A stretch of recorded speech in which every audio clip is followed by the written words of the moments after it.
Hello, welcome back everybody for a little bit of Yang Tai Chi. Today we're going to focus in on the first 4 of the 8 energies.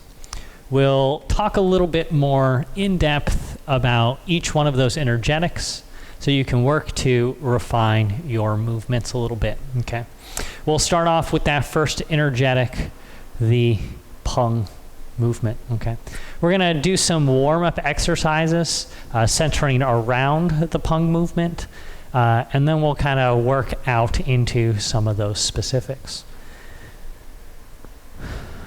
That first movement we're going to work on is sitting and expanding forward into a Wu posture, and then we're just going to let the hands press back down towards the bottom. Sinking and presenting and returning, just reversing that action. We're going to sit and fill and sink. Sit and fill and sink. You can think about the tip of the head going up as the tailbone goes down.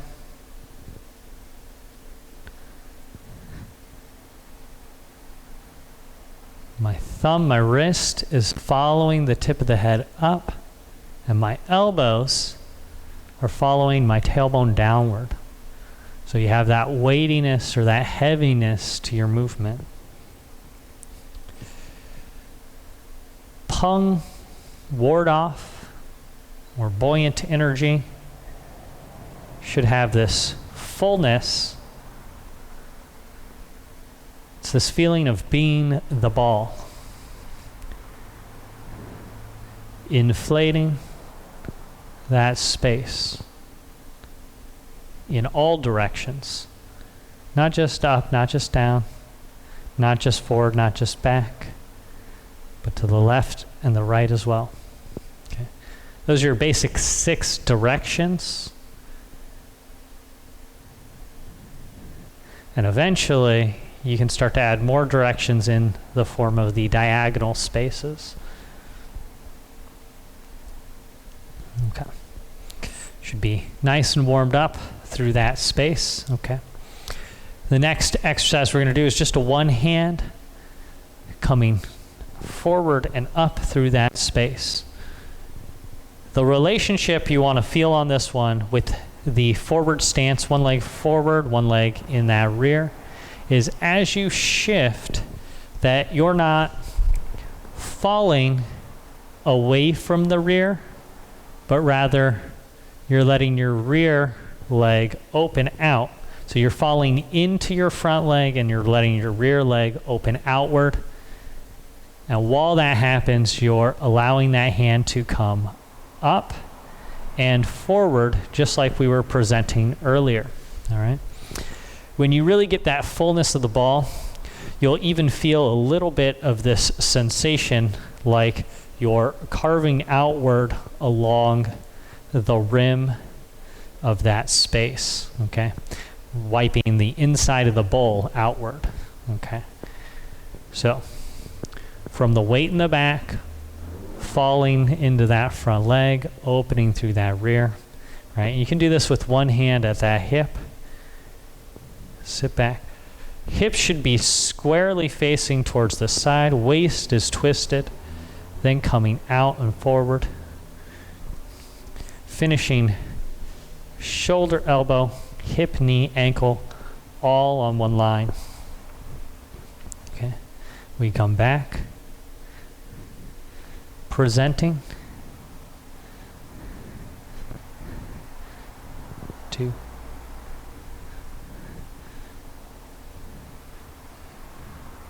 And last one.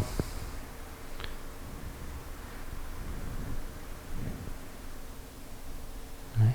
Let's add that secondary hand in, right? Your secondary hand can either press away or it can just follow the right hand for the right, okay?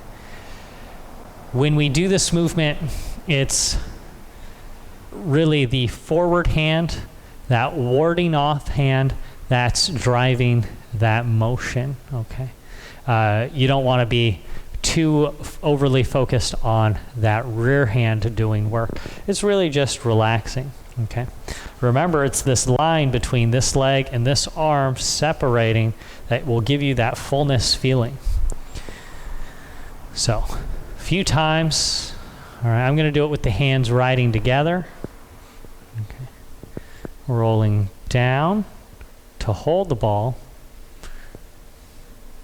coming out and forward. Rolling down to hold the ball and coming forward. 3 more. You can do more of these on your own, of course. So feel for those relationships. My right elbow and my left knee moving away from one another. And now we'll do a few on that other side. Okay, we'll do one hand first.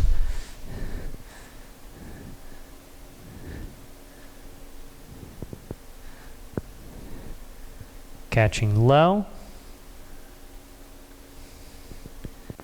Feeling that buoyancy and that separation between those two legs, those two pieces.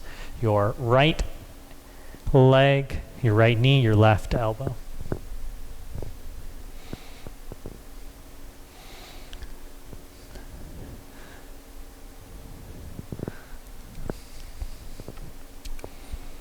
Just do 5.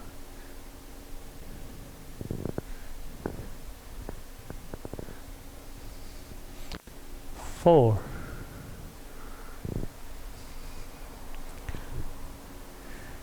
3.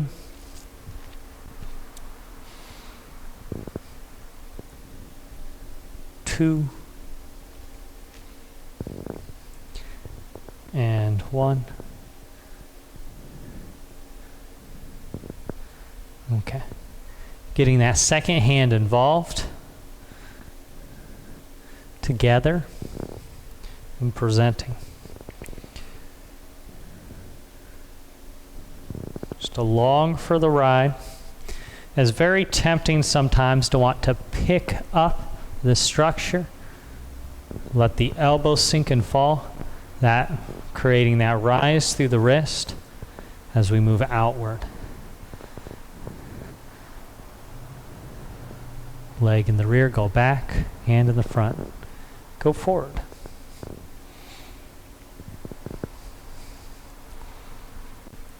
And we just go 5 times now. 5.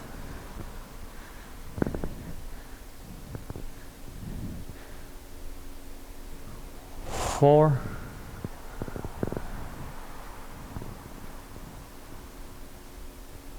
3.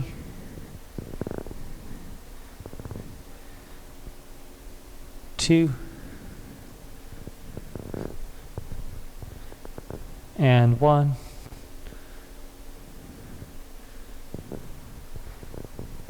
Coming back. Okay. Good. So that's our ward off. All right. The feeling, the awareness, the sensation is really one of the more important components of the process.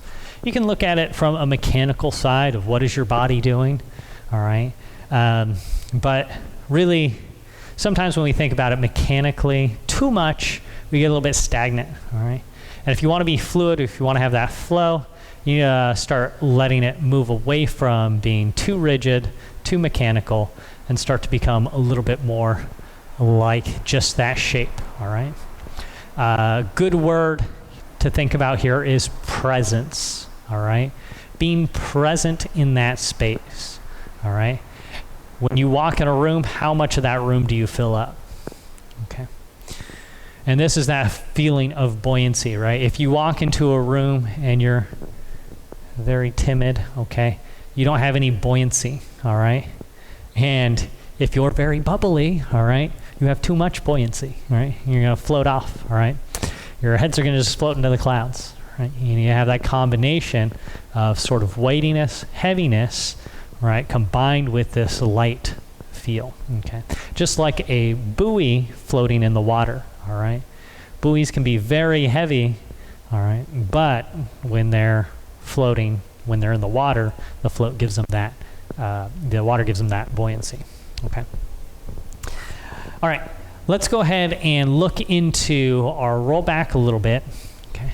Rolling back, I would say probably the hardest thing initially for beginners is to make sure that your hips stay forward facing and you're going to twist from that waist, all right? So a good way to just practice that is with the hands on that center of the chest. You sit back and you twist, okay?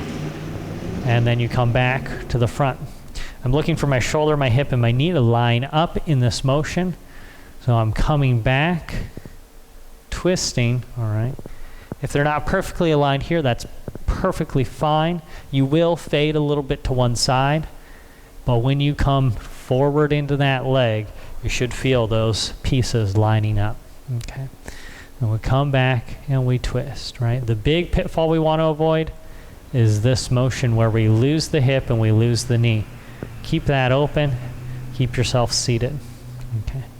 One more time, coming down and through and twisting through that motion, all right? This is the body component, which is probably the bigger component of the roll back. The next component is the redirection, okay? The pendulum of the arms. As you come through, your hand should drop slightly in front of your body. Your hand is gonna reach the bottom, not from the fingertip, but from the back of the arm.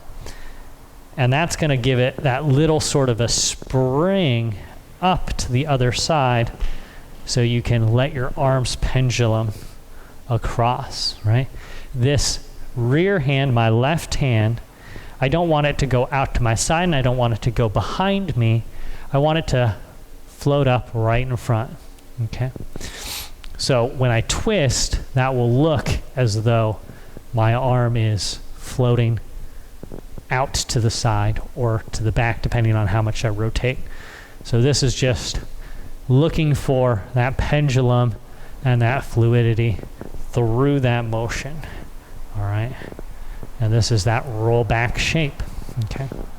So that drawing with the body, that weight from the hip, the twist from the waist, and then the pendulum, that freeness from the arm, okay?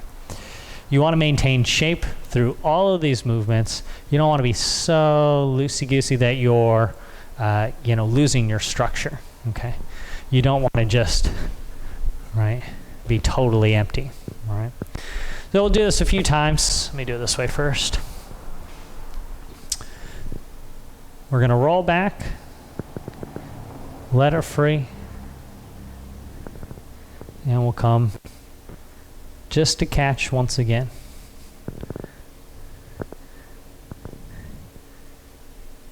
Biggest one, once again, be aware of that hip-waist relationship.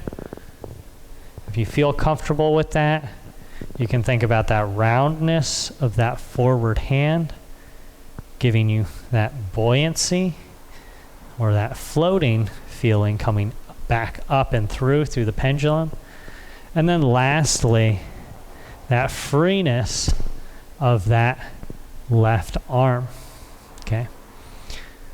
Throughout all of your movements, you want to try to keep your shoulders connected and back so that you can really be utilizing your body to do the movement.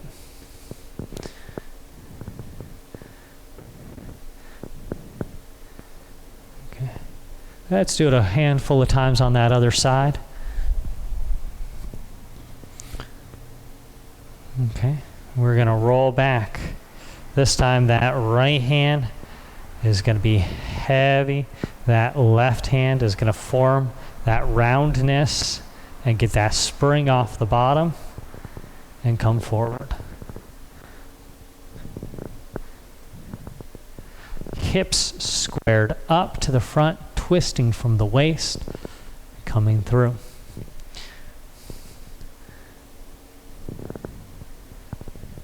One of the hardest things in this process is to not let the hands drift back and rather let them come up in front of that shoulder line.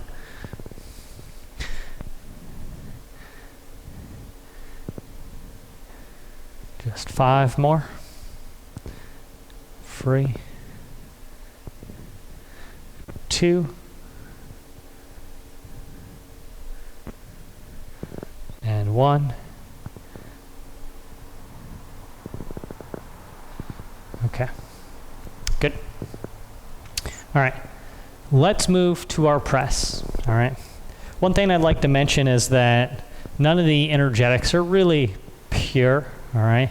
We can idealize them and think about them in a really theoretical way as pure energies.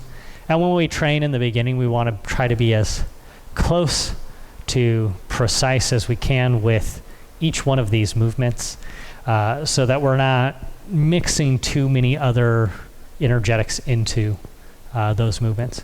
But as you do your form and you do your movements, all these will kind of blend together in different ways. And each movement really will contain, to some degree, all 8 of these energetic concepts. So let's go ahead and do our press a little bit. All right, our press in sequence will look a lot like our ward-off shape. Okay, press really is that compression of space. All right, the compression of space between you and me. All right. As I move closer to the camera, the space is being compressed, all right? Now, I can move toward the camera in a way where I'm just sort of bypassing the space, and I'm not really trying to compress the space, all right? Compressing has a sort of quality of gathering in together to make it tighter and closer, okay? And this is sort of what you want to aim for in that process. Right? You want to squeeze it a bit, okay? And so that squeezing action is really led by your hand guiding your arm through that motion, okay? As the compression is actually happening in the front space of my arm here. And my hand is sort of the guiding force that's creating that compression. You know, just in terms of the way the body operates and works, this forward motion with the left hand against the right hand actually will pendulum, or actually pivot, I should say, pivot the arm open a little bit, so it's not coming directly at the camera, but rather arcing, but still with that intent of going to the camera. All right, it's a small little difference. All right, those small differences make big differences in the long run. So, if we're doing this compressing action, we're coming from our roll back.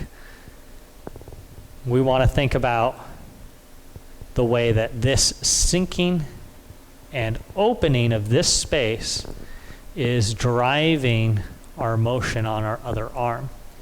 If you feel your elbow pop up when you go to press, you're going to get stuck in that left side. You need this left side to be very soft, all right? And you need that elbow to be very heavy. So as we roll back,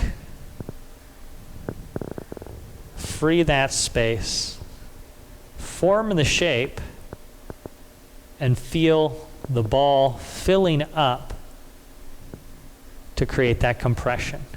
We roll back, twisting back, pressing, roll back,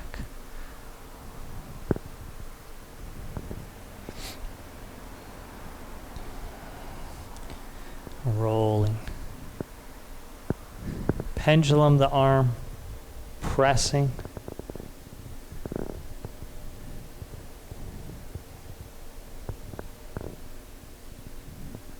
one more, and we'll go to the other side here. Rolling back into it, let a pendulum out, thinking about this space opening, and this is one of the trouble areas for people, is the tendency to want to roll that shoulder to the front as opposed to keeping it connected with the body and then filling that space. All right, we're going to roll back, pendulum, press, roll back to pendulum and press. And just like in that ward off, I want to try to keep my hips square and my waist is the piece that's twisting.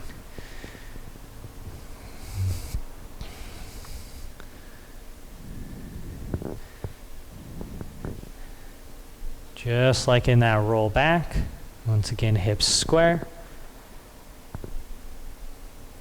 waist twisting.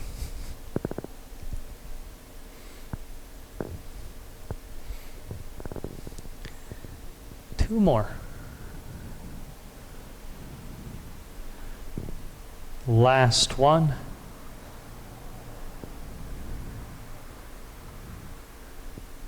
Okay. All right. Now the last one is pushing. All right. The last of the 4 energetics that I'm going to work on. I'll work on the other set of 4 next time around.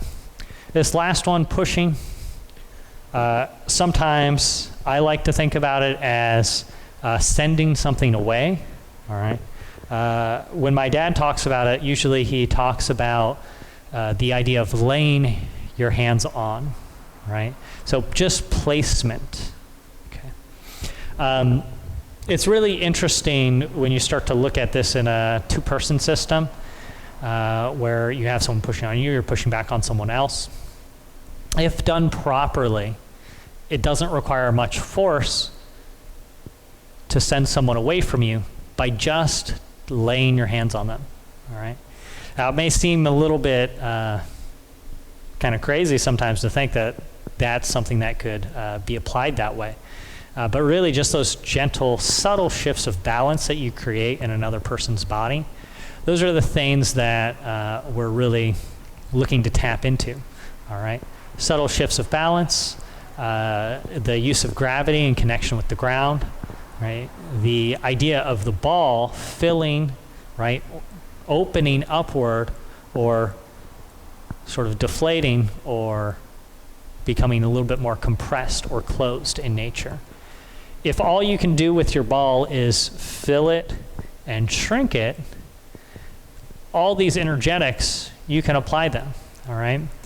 To be buoyant, you can't have your ball closed up, all right? It needs to have that air in it, right? So you need to pump it up, pump, pump, pump. And this is for your ward off. For your roll back, this we can reduce on one side or the other side, or in some ways we can even rotate or turn that ball a bit, okay? With the press is, once again, that compression of space between you and that ball, all right? So I'm filling, if I'm the ball, I'm filling towards you, compressing that space, all right? And then that push is that idea of sending away. And what I usually give people as an example for pushing is an airbag, all right? An airbag, when it's got something on the other end of it, like a car engine, when it expands, right, anything that's touching it is going to be sent flying away from it, all right? And so that's sort of the feeling you want to get. That inflation in your push is coming from a really similar place as your buoyancy. Okay. But you need to think about this line here. The shoulder, the hip, the ankle, all right? That line there propelling you forward, not by pushing, not by pressing yourself with the leg, all right? But rather by that sensation or feel of almost like you've got a backboard, almost like you're resting your back, your body up against a wall. And as you do that, your hands are floating away from you, okay? And that's going to give you that push. So you don't end up moving very much. Within this series of movements, ward off, roll back, press, and push, you really shouldn't even be moving your hip much more than 4 to at most 6 inches, okay? The distance you travel is very minimal here, but the result should be very big, okay? So to work on that push, we're gonna sink the elbow down, okay? And if I'm thinking about this without sitting back yet, my elbows are really just dropping and drawing my hands into this upright position. When my hands are moving away from me, they're moving from this point forward. So as they sink in, they settle and they change direction and move out. So I'm settling back, sitting into that left leg, filling the ball as it drifts away. Now the way that we do it is a little bit more contained. Some styles you'll see go big through the movement. Okay, that isn't what we're doing. We have similar markers for those movements, but we keep it a lot more contained. All right? Sitting back and filling into the back. Sitting and filling into the back. Okay, let's try a couple with that other leg in the front. Okay, so now with my right leg in front, sit.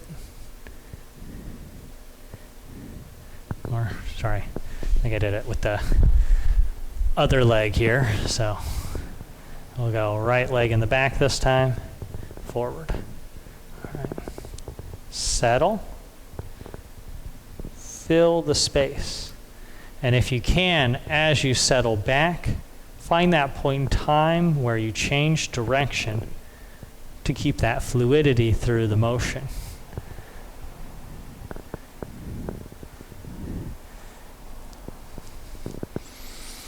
That smoothness will allow you to carry the force and change its direction. If you're too abrupt with your changes, you'll find yourself working additionally hard.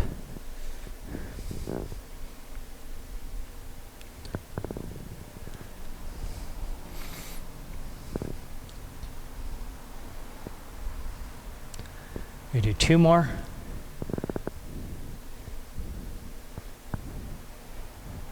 And last one. Okay, good. I'm just going to do it one time, going through this set on each side. But go back and watch the video that came before this one and re-practice it with this new understanding. So, one time each side. I'm going to start holding the ball, hands together, roll down and back. Find that pendulum and that waist twist. Glide open, compressing the space. Settling back, send away. All right, I'm going to turn over to that other side now. Ward off. Roll back.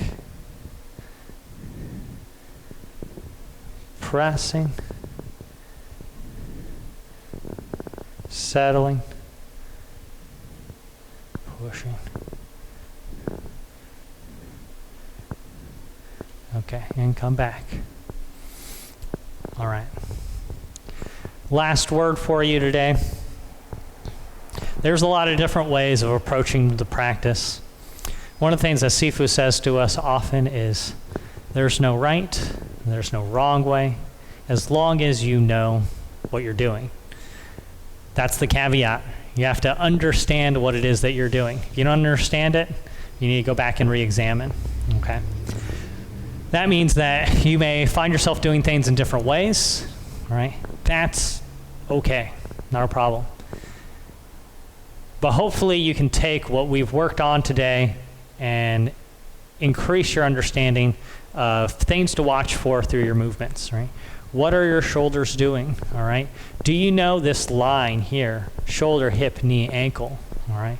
Can you start to see the relationships between pieces, all right? What's my rear leg doing in relationship to my arm moving forward? Because I'm not going like this, all right? it actually will feel, in some ways, like I'm separating apart with the body, okay?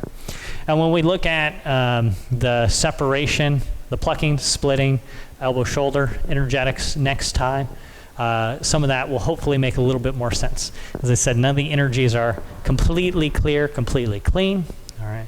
There's always going to be some mixed together, all right? Okay, that's going to be it for us this time through, and we will see you on the next one. Have a great day, everybody. Bye.